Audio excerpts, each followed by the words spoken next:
My guest today is an accomplished songwriter, singer, producer, and one half of the duo Downes Braide Association, who are releasing their third album, Skyscraper Souls. I'm pleased to welcome Chris Braide. Hi, Roy. How you doing? Good, man. Nice to speak with you. Nice to speak with you. Are you in the U.S. and in UK? Where are you now taking this call? I'm based in LA now. Oh, that's great. All right, cool. So for those that don't know a lot about your pop background, why don't you tell us a little bit about how you got started? I started off as an artist. I mean, I'm still an artist, but I started off as a solo artist, signed to Dave Stewart, had a label in the UK, Dave Stewart from Eurythmics. Sure, he signed me to his label. We made an album in New York, Life in a Minor Key. It was recorded at Electric Lady and blah, blah, blah. You know, did that whole thing and toured with Jewel and people like that and Squeeze and lots of bands. And, you know, I'm a producer that can sing. I think that's my type of personality. I love to create. I love being in the studio. So I was always more comfortable in studios. And I remember actually making that first album with Dave and him saying to me, you know, this is like the fun bit. You know, it gets hard out there. Yeah. And all the promotion of my early records, you know, turning up at some kind of breakfast TV thing at 7 a.m. But, you know, having said that, I did love the live performance element. And, of course, I was then in the producers with Trevor Horn and Steve Lipson and all those guys. So I did a bit more performance then. But I think I'm just a very I'm very comfortable in the recording studio. Yeah. That's what my passion is, really, making records. So then you got into, I guess, some of the more, writing some like pop hits, and I know you work with Sia and stuff like that. Is that how'd you find yourself in that world? Well, I'm a writer. I'm a songwriter. I've always written my own songs, so it was just a natural progression, really, to, you know, write with other artists. I mean, I like writing with artists. I don't think of myself as a professional songwriter. Sometimes I find the terminology professional songwriter a little bit corny. I'm good working with other people that I think are like me. So you mentioned Sia, somebody like that. She's just a pure artist, you know. Yeah. She's not a professional songwriter. She's an artist who writes in her own style. So I've always really enjoyed writing like that.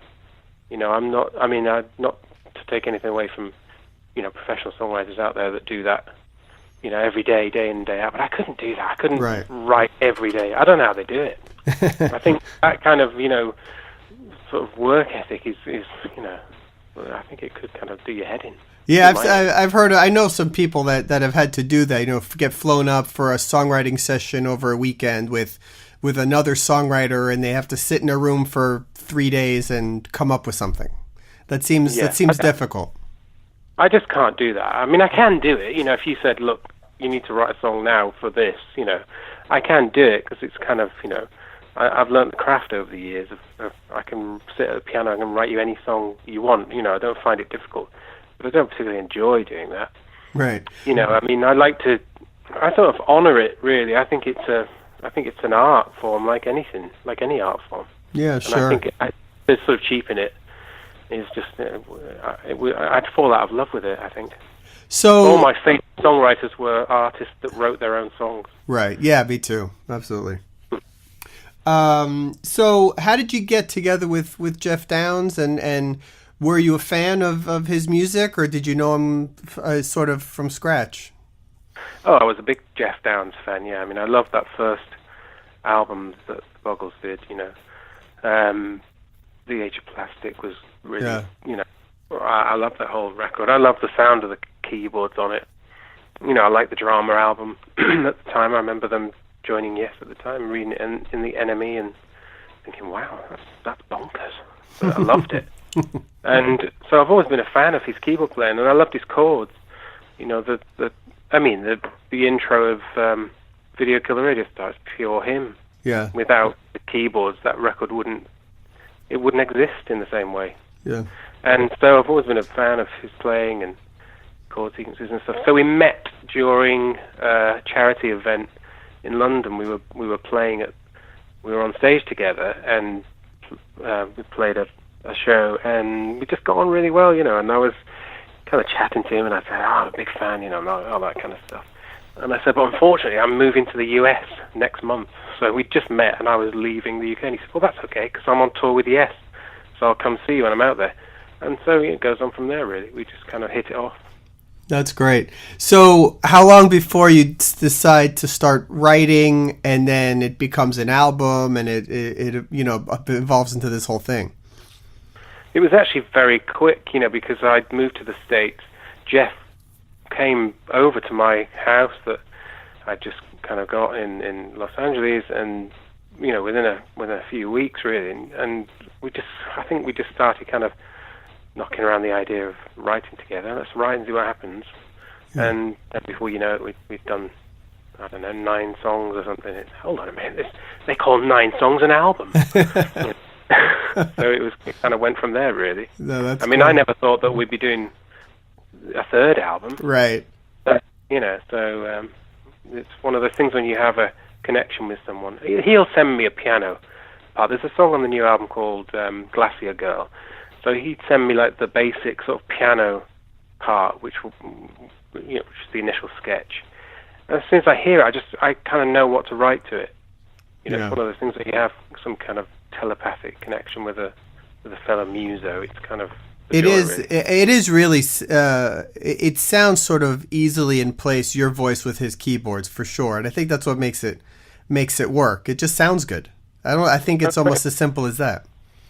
Yeah, I think when it's not forced, you can really, that comes through in a record, doesn't it? Or anything really, any kind of art sort of like art form, whatever. If it's forced or it's contrived, you can usually tell. And I don't ever find that with writing with Geoff. It's never like I've really got to work really hard to try and finish something.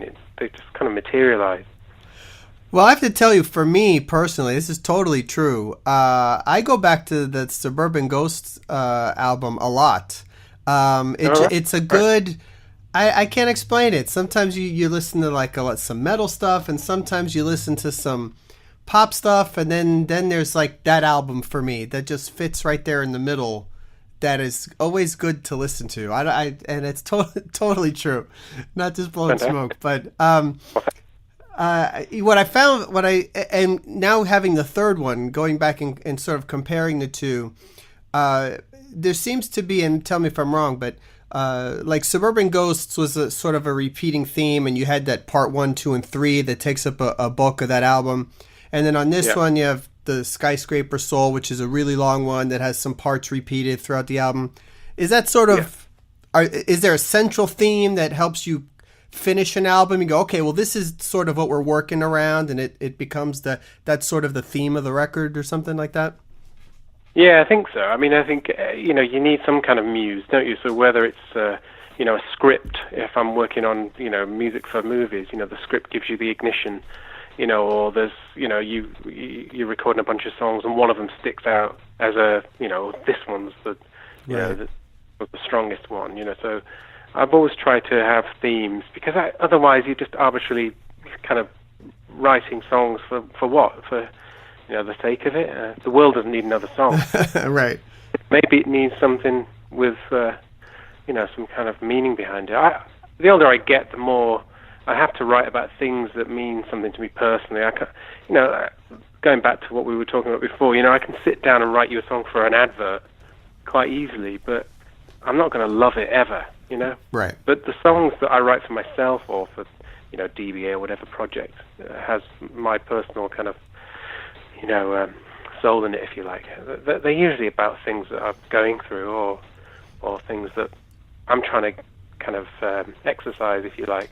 Right. So, I think, themes, albums, for me, my favorite albums always have themes. And, even if I think about something like The Infected, that album was a concept album. People say concept album and they freak out and go, shit, Right. About like a dragon or something. But all my favorite albums had themes. Kate Bush albums, they all had themes. And I always try to have that throughout, an album I'm working on.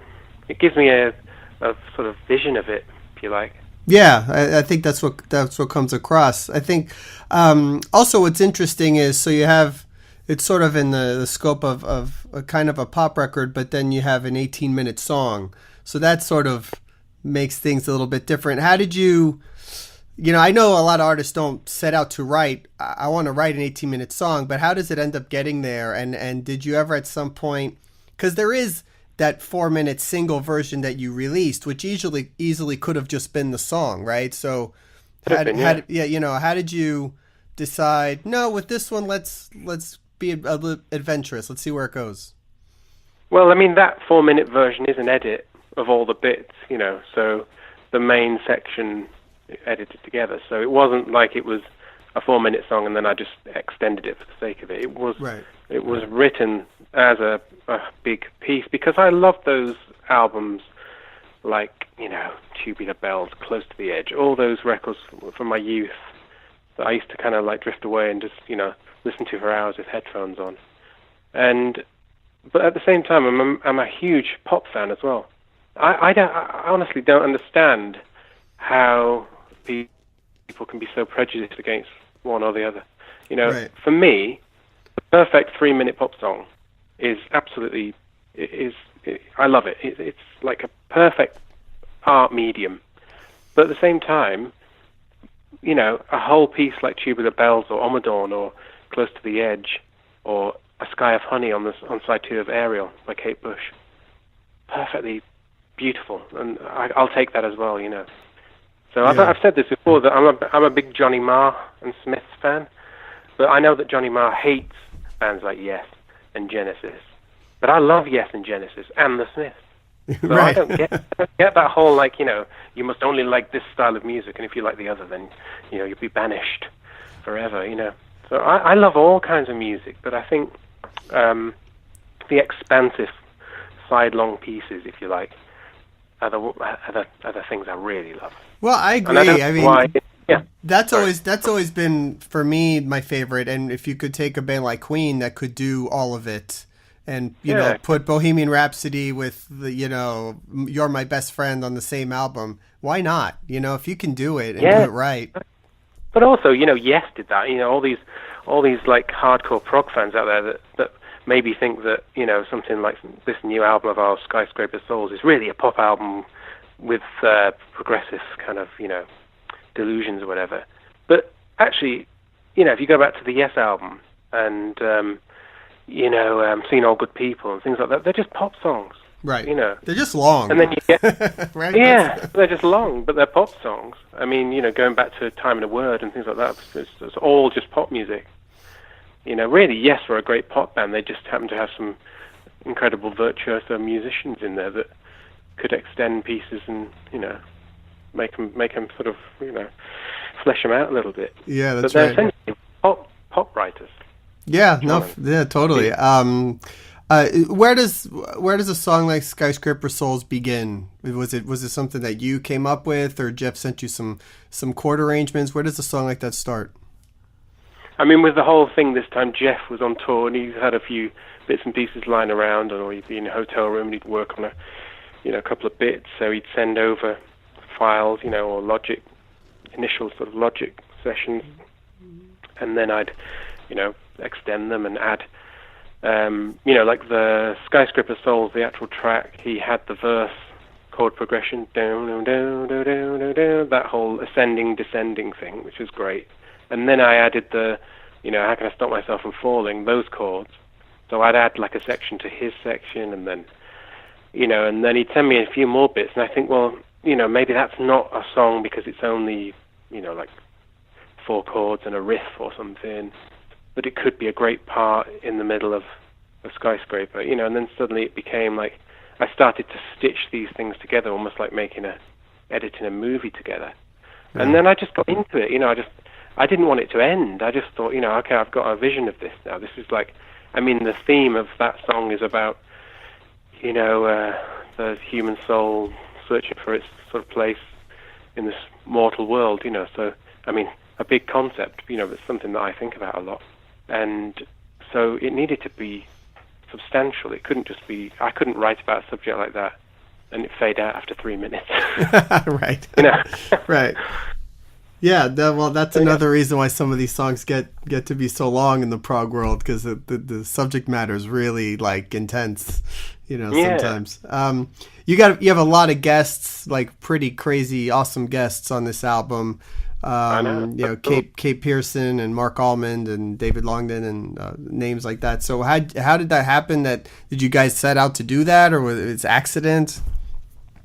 I mean, I know all those people because I produced an album for Mark Almond a couple of years ago called The Velvet Trail. So we were working together anyway, and we forged this great friendship. And as you do, you kind of just get to know people, and then it's a case of like, hey, by the way, which is how it happened with Mark. I said, look, I'm working on. He knew that the DBA stuff because one of his favorite songs actually is "Dreaming of England" from the last album. He absolutely loved that song. And so I said, look, we're working on another one at the moment, and there's one song that's coming together called Skin Deep. It's the subject is very kind of like the kind of thing that I think you'd like. Would you fancy singing on it with me? And he's like, of course, So it was really a case of like calling up some of my mates and saying, do you fancy doing it? Same with Andy Partridge. We just, we're chatting one day, and I said, look, I'm doing this new thing with Geoff. We need some of your crazy fab guitar, because Andy's such a brilliant kind of obscure player. Mm-hmm. He really does play in a different way. And the first song that he played on was Darker Times, and he said, something like this, meaning like he was going to redo it. It's like, no, that's it. So it was really a case of like calling up mates and them contributing their greatness. It was wonderful. Yeah, no, it does add a little bit. And when I was first listening to the album without knowing like that Kate Pearson was on it, it's very different to hear a voice like that coming into the music, and you're like, that's got to be somebody. It sounds too familiar. Yeah. What a great voice! I love yeah. Kate's voice. And again, I'd worked on Kate's album, Guitars and Microphones. I co-wrote that title track with her and a couple of others on there. So we'd had a sort of working relationship over the past few years, and again, I just I love her voice so much. I said, "Will you sing on this?" And it's like, "Of course," So it could have been, there's a little bit of trepidation and fear that everybody was going to turn around and say, "Oh no, thanks, mate. I'm too busy." But of course, none of them did that. No, that's super cool when you call and they say yes, right? So yeah. Exactly. Being somebody that's had success with some some big artists that are current and are on the radio and all that kind of stuff, and then sort of seeing working with somebody like Geoff in the progressive rock world, where it's seemingly way more difficult to sell records now, and maybe all over the place. But do you see sort of a contrasting difference?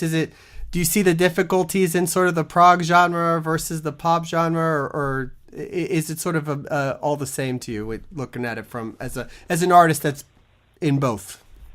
It's all the same to me. I honestly don't think that Skyscraper Souls is particularly any different to what I do with anyone else. It happens to be longer, that particular song, but something like Skin Deep, or even like Angel on Your Shoulder. I know it's 6 minutes long or whatever, but it's just a pop song.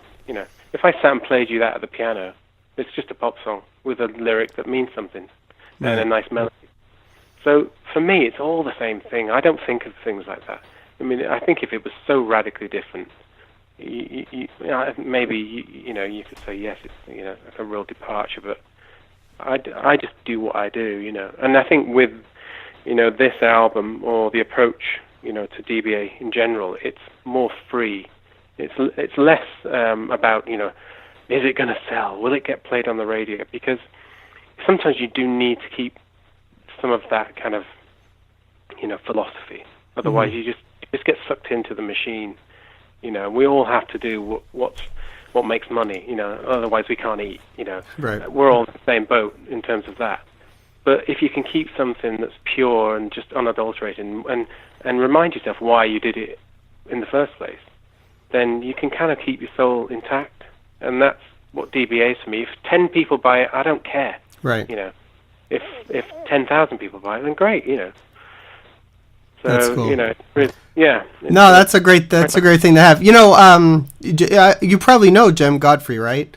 From I don't know him, but I know who he is. Yeah, so I think that and talking to him about how he got into doing Frost, because he was also UK pop songwriter, that kind of stuff, and that was his thing too, that he had sort of too many pop songs, you couldn't take it anymore, and he had to write something else just to stay sane, and ended up writing this progressive rock album out of nowhere.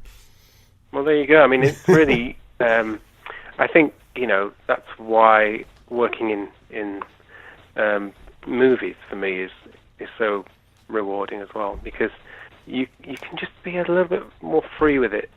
You're not being so bashed over the head and told it's got to fade out after this amount of minutes, or the drums have got to be like this, or whatever it is. You can be a bit more adventurous. Like filmmakers are still adventurous. It's one of the mediums where you can really take risks still, and actually people applaud you for it. Yeah. Whereas I think with pop music, you have to kind of, there are certain rules that you have to adhere to. What is the most difficult challenge for you in writing a pop song now for radio, for a hit record? Working with an artist like Selena Gomez, let's say, or something. What's the rules? What's the biggest challenge that you're given from the record label or A&R or something when you're dealing with that's sort of a frustration? I mean, I don't really have that so much anymore, to be honest, because people in the business know what it is that I do, and if a manager or a label is sending their artist to me, they're sending them here for a reason.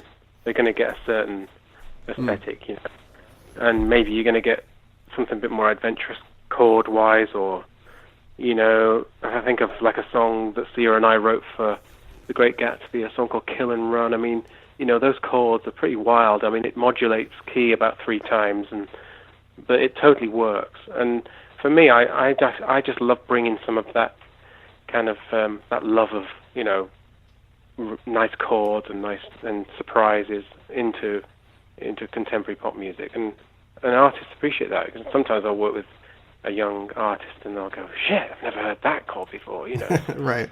So I get off on that. I think it's okay, to have 4 chords going round over a loop, but soon, that pool is going to become so diluted.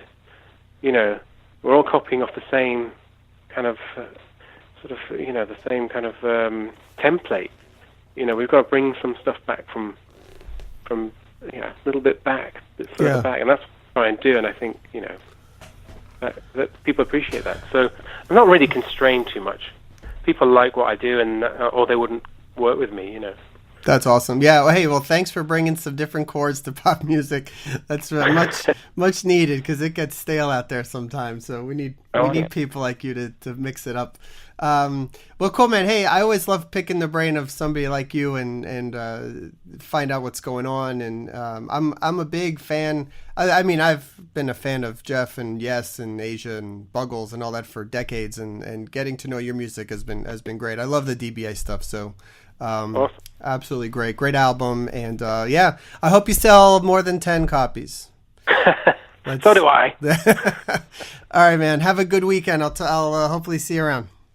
All right, mate. Thanks. Thank you, man. Bye. Cheers. Bye. Thanks to Chris for the interview. We're going to close with a little bit of the title track from the Skyscraper Souls album. You can get that album out now.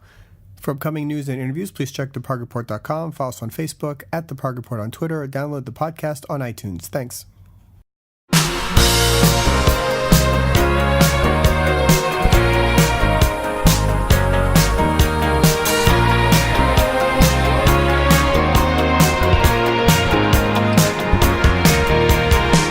There is a voice inside us all, a hollow place where gods and angels fall, where darkness wraps around the mind, hiding in shadows, stealing only time, where mountain climbers, you and I, raging against the dying light. We all have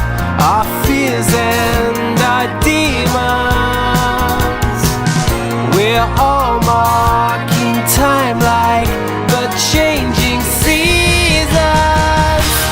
How can I stop myself from falling when there's nothing between me and the white moonless skies? I'm trying to hold on, but I keep walking into thin air, onto thin ice. I don't know what I'm reaching for. We all get stuck with who we think